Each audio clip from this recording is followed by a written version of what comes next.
Og så står vi jo her foran Frederiksberg Rådhus, hvor vi i dag skal overvære prisoverrækkelsen af årets Frederiksberg kunstner, som er Andreas Odbjerg, og årets Frederiksberg talent, som er Ture Bendix Bang, er det han hedder. En ung mand, som synger klassisk musik, og Andreas Odbjerg behøver vel ikke nogen nærmere introduktion, tænker jeg. Og dem skal vi så ind og hædre herinde i Frederiksberg-salen, og det vil vores borgmester introducere fra en talerstol, tænker jeg. Og så må vi se, hvordan det går.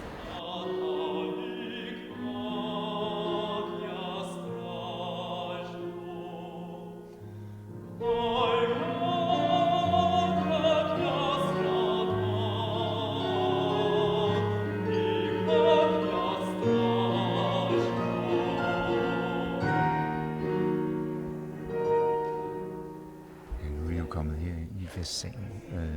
Det er sådan en lille afdeling af festsalen, kan jeg forstå, som er lidt mere intim. Og vi har fået lov til at komme lidt tidligere ind, som gør, at vi faktisk lige har overværet nogle af prøverne med årets talentpris. Jeg må indrømme, at jeg er utrolig glad for at stadig er i gang med at i lave nogle prøver dag, ikke mindst i det her fornemme selskab. Jeg er også utrolig glad for, at talentprisen i år har valgt at sætte fokus på den klassiske musik, som jo er det.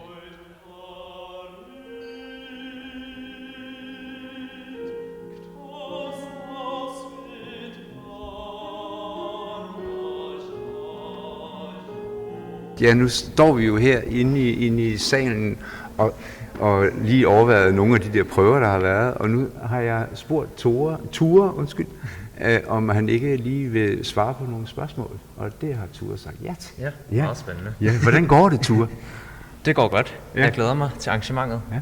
Ja, er du spændt? Ja, jeg er sådan lidt urolig, men glæder mig meget. Ja. Og tillykke med prisen. Tak. Som årets Frederiksberg talent. Ja, tusind tak. Det er jo fantastisk, tænker jeg, for sådan en som dig, altså som kommer fra den klassiske verden. Ja, det er virkelig det var meget spøjs at få at vide, at det er bare en rigtig fin anerkendelse af det, jeg går og bruger alle mine timer på, og som sådan en, altså jeg er jo først lige kommet ind i det klassiske musikliv, så det er jeg virkelig taknemmelig over. Når du siger, at du først er kommet ind i det klassiske musikliv, hvad laver du ellers? Jeg har gået på gymnasiet, og så har jeg gået på Frederiksberg MGK, og synger i det unge vokalensemble. Altså hele min hverdag nu, den består af klassisk sang. Klassisk sang. Ja, men det er ligesom, jeg har ikke en lang karriere bag mig, så det er en virkelig fin anerkendelse af det, man går og arbejder på. Nu tænker jeg, den har du foran dig. Ja, det håber jeg. Forhåbentlig. Det håber jeg. Nu bliver den her pris, der bliver uddelt til en Frederiksberg borger, som du jo er. Du bor på Frederiksberg, men er du også født der? Nej, det er jeg ikke. Vil du røbe, hvor du er født henne? Ja, jeg startede ud på Østerbro, men så har jeg faktisk boet i USA hele min barndom, og flyttet til Frederiksberg her for 4 år siden, da jeg kom tilbage til Danmark. Det er spændende. Ja. Hvad lavede du i USA? Det var egentlig ikke mit valg at flytte derhen, det var mine forældres, men vi levede livet i Seattle, og der sang jeg i drengekor, og havde det skønt. Fantastisk. Ja. Hvordan er det så med, at du skal optræde med sådan en som Andreas Odbjerg på samme scene? Er det noget, der hvad gør det ved dig? Jeg glæder mig bare mega meget. Og så, jeg tror bare, jeg føler mig virkelig privilegeret. Og meget heldig. Og at jeg kender simpelthen så mange vidunderligt dygtige sangere og venner. Og så jeg synes, den her pris, den deler jeg også med alle os unge, som kæmper for at finde vej i den her branche, som også er lidt skræmmende og vild. Og ligesom, at vi alle sammen kæmper på at finde vores plads i det københavnske musikmiljø. Se den fotograf, ikke? Hun vil gerne. Hun vil altid blande sig. Jeg er bare nysgerrig på, når du sådan er flyttet til Frederiksberg for 4 år siden, om du har nogle gode tips eller tricks. Er der noget, du synes var fedt, da du kom til Frederiksberg og opdagede den her lille park, eller den her café? Eller? På Frederiksberg? Ja, altså... Ja, det var et godt spørgsmål. Jeg tror, jeg har gået på Sankt Anne Gymnasium, og der er vi ofte, mig og mine veninder, fulgtes hjem igennem Søndermarken, og bare gået tur der en god efterårsdag. Det er noget helt specielt over Frederiksberg Have. Og så også hernede ved Frederiksberg Musikhøjskole, hvor jeg har brugt rigtig mange timer på Smallegade. Det var et sted, der betød meget for mig. Ja, det elsker jeg. Det er noget, der tyder på, at du bliver hængende. Det tror jeg. Ja.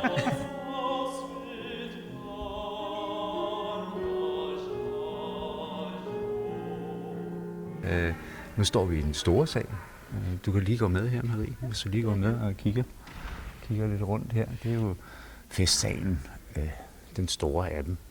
Og nu er vi ved at nærme os tiden, hvor vi lukker publikum ind, og bag ved mig, der kan vi se, at de står så pænt i række og venter på at blive lukket ind. Men det gør de først om 10 minutter. Så, men det er altid lidt sjovt at se, hvordan folk de sådan står der og tripper og sådan, ja. Mm.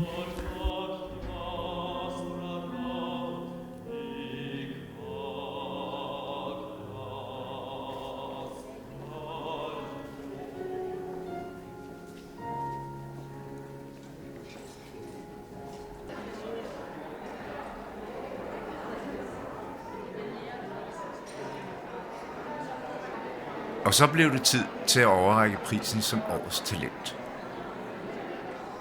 Du er begyndt på en spændende rejse.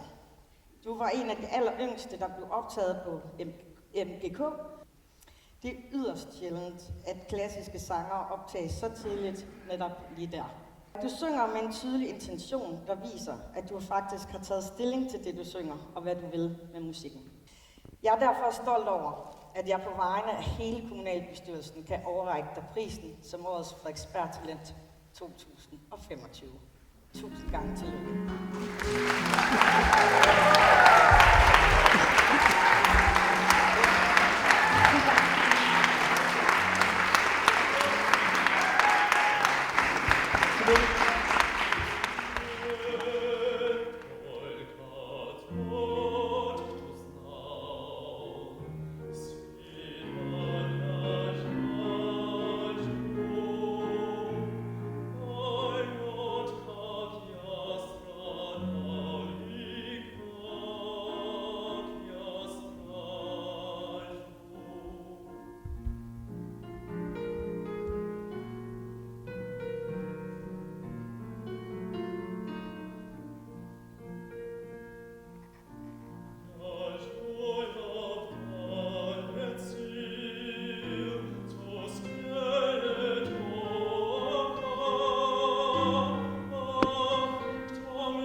er sådan, at på Københavns Rådhus, der får man rådhuspandekager. De smager i virkeligheden ikke særlig godt.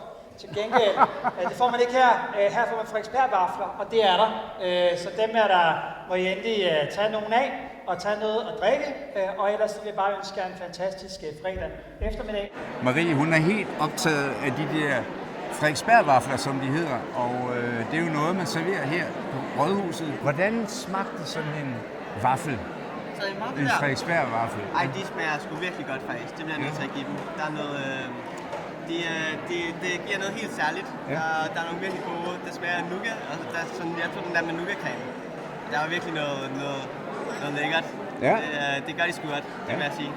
Du har ikke smagt dem inde på det andet Rådhus? Nej, desværre. Nej, de der, altså ikke fordi de... Jeg vil sige, det vil være svært at toppe det her. Det bliver jeg nødt til at sige. Ja. Okay. Men altså, det smager sgu godt. Ja. Hvad synes du ellers om arrangementet? Fantastisk arrangement, virkelig. Ja. Altså, jeg synes, de sang begge to virkelig fantastisk. Ja. Og det var fedt, at der både var klassisk og rytmisk repræsenteret. Ja. Har du tilknytning til nogle af kunstnerne? Jeg er lillebroren til den klassiske sanger. Du er simpelthen Tures lillebror? Yes, det er jeg simpelthen. Synger du sig selv også? Jeg spiller guitar. Du spiller guitar? Okay. Det gør jeg. Er det også noget, du går på grundkurset over i Smallegade? Jeg går på musikskolen, men jeg går ikke på MGK. Overvejer lidt at søge det senere. Ja, okay. Lige nu er det bare lidt stille. Så endnu et håbefuldt talent? Ja, men det er måske en dag, man ved aldrig. Nej, det er det. Tak fordi du lige gad os. Selvfølgelig, altid. Nu fik vi jo fat i brormand, ikke? Og så er det, at faren farer frem. Fordi han vil også være med. Men du har ikke smagt vaflerne. Til gengæld så er du begejstret over... Altså, drikkevarerne her fejler ikke noget. Nej. Men nu har jeg hørt en ung mand udtale sig så begejstret om vaflerne tidligere, så tænker jeg, så må jeg heller også selv få smagt dem. Ja. Og jeg er helt overbevist om, at Michael Nielsen har ret i, at de smager bedre end Københavns Kommunes rådhuspandekager. En regulær live første indtryk. Ja. Den er god nok. Den er god nok? 100%. Du må være en stolt far i dag. Ja, det er. Ja. Hvordan er det at være her i dag? Vi har vidst det et stykke tid, at han har vundet den der pris, og han har ikke måttet tale om det, så der har været god tid til at bygge nervøsitet og også en masse spænding op. Det er fantastisk at være som far, fordi jeg er selvfølgelig meget stolt af Ture. Det er også fantastisk at være som borger på Frederiksberg. Det er et fantastisk sted. Og så må jeg sige, at jeg synes, de gjorde det fantastisk begge to. Andreas Odberg er også en utrolig spændende sanger, og en gæv fyr virker det til. Og jeg tror, at min søn Ture synes, at det er helt fantastisk også at være i samme rum, under samme vilkår, som en, som han også ser op til og er stor fan af.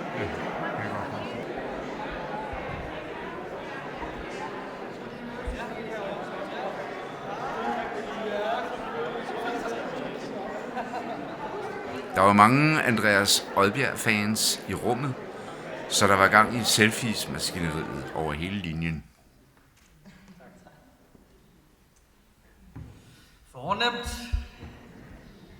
Fornemt, og jeg ved ikke, om det er en rekord, men jeg havde kun boet her 7 måneder, før jeg vandt den her pris, og jeg ved, at Malte Ebert har boet her i mange år, han har aldrig vundet. Det fryder jeg mig rigtig meget.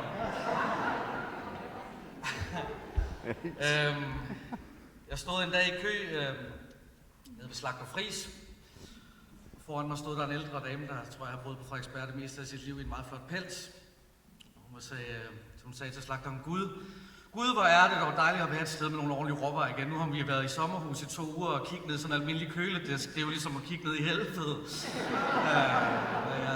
Og det passer enormt godt til der, hvor jeg er i livet nu. Der er en ordentlig slagter.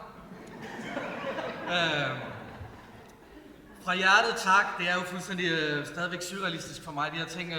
Nu vandt Kasper Ejstrup den her pris sidste år. Det har været et af mine største idoler hele min ungdom.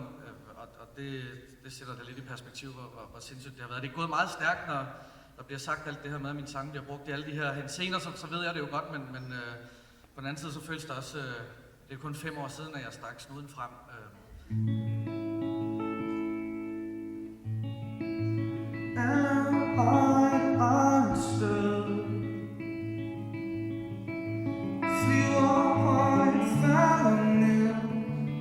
Så de dybeste sår, de kan hele, men i dag er det svært ved at se.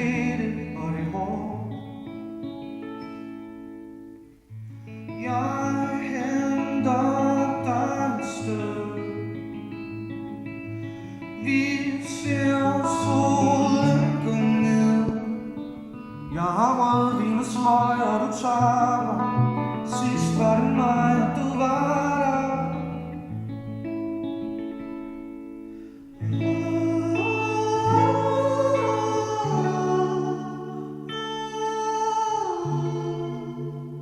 Du gør det sort. Du siger livet er hårdt. Du kan sove i 1000 år, ja, når du vågner. Du føler dig svag. Men tro mig, hvis du vender tilbage. I morgen er der også en dag.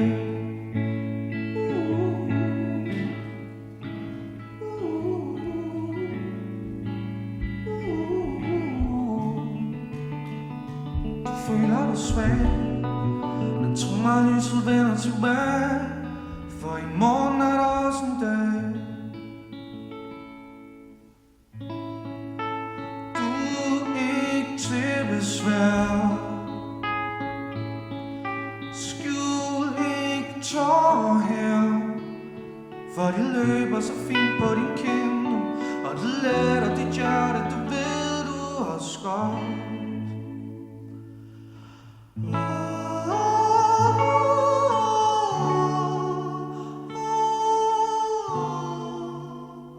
Du gør det sort. Du siger livet er hårdt. Du kan sove i 1000 år, ja, når du vågner. Du føler dig svag. Men lyset vender tilbage. I morgen er der også en dag.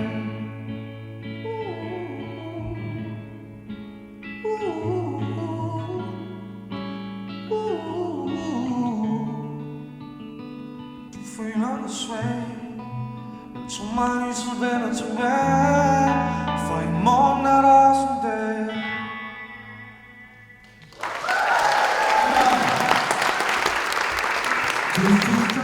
Andreas, man kan godt høre, at du ikke har boet her så længe, fordi den historie, der du sagde, den type Frederiksbergborger, de tager ikke i sommerhus.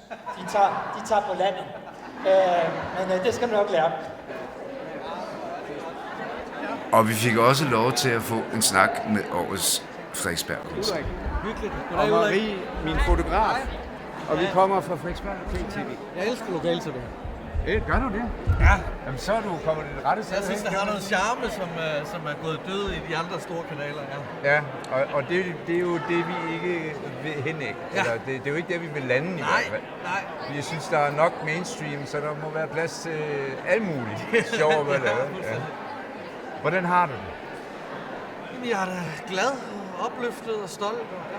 Ja, du har jo lige modtaget prisen for årets Frederiksberg-kunstner. Ja. Og tillykke. Mange tak. Mange tak. Og jeg ville jo gerne have spurgt dig, om du er født på Frederiksberg. Men det hørte jeg så i talen. Ja, det er jeg sgu ikke. Det er du ikke. Nej, det er jeg ikke. Hvor er du fra? Jeg er fra Nordfyn, hos Odense Kommune, ja. Men sådan lidt ude på landet-agtigt. Ja. Okay. Ja. Nu har du sagt, hvor lang tid du har boet her? 4 måneder? Nej, jeg har boet lidt over et år nu. Når du har boet her? Lidt over et år, ja. Et år og 3-4 måneder. Ja. Okay. Hvordan er det at bo her? Jeg elsker det. Ja. Jeg føler, jeg er skabt til at bo her. Ja. Er der nogle ting eller steder, som du vil fremhæve, som man skal se, eller som du oplever, som er rigtig fedt? Jeg synes jo bare stemningen. Jeg bor oven på en rigtig dejlig cocktailbar, der hedder Gensyn, og i det hele taget, ja, det passer mig godt der, hvor jeg er i livet nu. Ja. De ting, som Frederiksberg har at byde på. Jeg kan godt lide at sidde på Sokkelund, og jeg kan godt lide at sidde på promenaden og få et godt glas hvidvin. Og, ja. Hvordan er det? Hvordan føler du det at have modtaget prisen her? Jamen, jeg er da meget stolt. Ja. Og så, som jeg også sagde i min tale, at det er fedt at have vundet den, især fordi Malte Ebert ikke har vundet den, når han har boet på Frederiksberg i 6 eller 7 år. Ja. Det fryder jeg mig rigtig meget med. Ja. Men ham har du også lavet noget for, kan jeg forstå? Ja, og jeg har boet sammen med ham også på Frederiksberg, så det er faktisk, jeg har faktisk boet på Frederiksberg før. Okay. Ja. Men der boede jeg inde i deres rygerum, i et meget, meget lille rum, hvor jeg, fordi jeg ikke havde nogen penge overhovedet, så fik jeg lov til at bo der meget billigt. Okay. Som sådan et kosteskab-agtigt, før der var nogen, der gad at høre min musik, ja. Ja. Ja, jeg holder meget med alt det, så det er kærligt ment. Ja, det hører jeg. I hear you. Jamen, jeg vil ikke optage mere af din tid, Andreas. Tak fordi du lige gad at være med. Det var så let. Det er dejligt dag. Tak. Du går i sort. Du siger livet er lort. Du kan sove i 1000 år.